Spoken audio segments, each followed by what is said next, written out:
Hello friends, and welcome back to another virtual story time with Miss Liz. Today we're reading a book about the expectations that some people have for how things should be done. A lot of people think that because something has been done a certain way for a long time, that that's the only way to do it. But self-expression is important, and there are many ways to express ourselves. And this book is about just that. Today's book is called Worm Loves Worm. This is by J.J. Austrian and illustrated by Mike Curato. Let's see how these worms are going to get married. Here we go.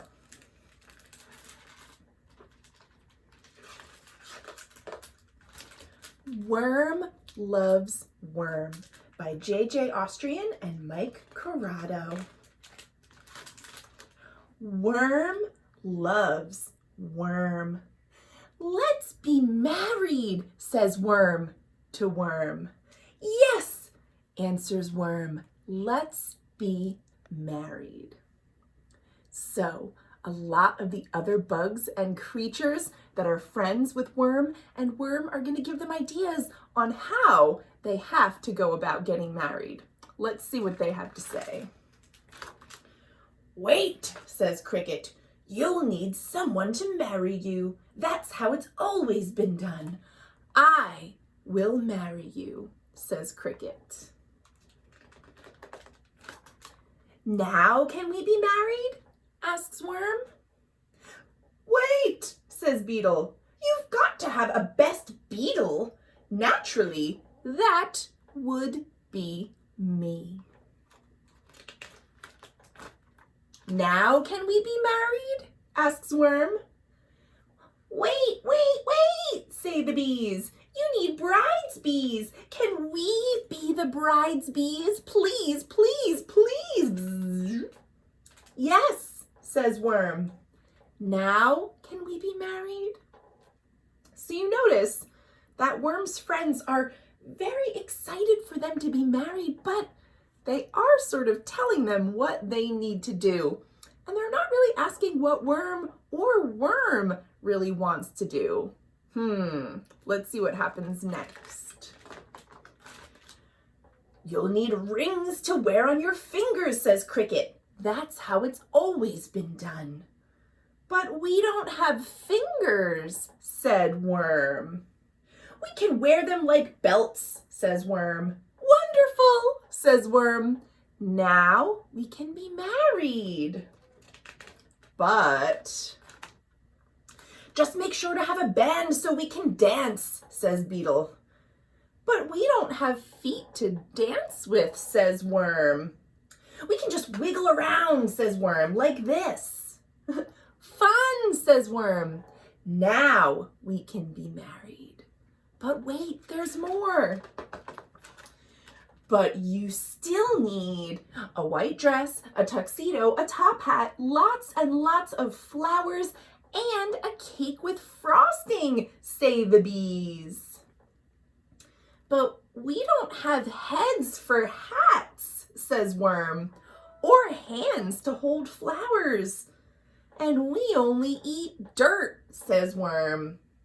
Wait, says Spider. I can attach the hat and flowers to you with my sticky web. Thank you, say Worm and Worm. This is getting very complicated. At first, Worm and Worm just wanted to be married, and now they're having to come up with all of these ways to incorporate what their friends are telling them they need to do. And we're not done yet. Oh, but if worms only eat dirt, who will eat the cake? Ask the bees. I can eat the cake along with Cricket and Beetle, says Spider. What did you say Cricket and Beetle. Nothing, says Spider with a smile. I think that's a little joke about what spiders usually like to eat. Hopefully, friends don't eat friends in this book. So a lot of that has been sorted out. Now we can be married, says Worm. But "Which of you is the bride?" asked the bees.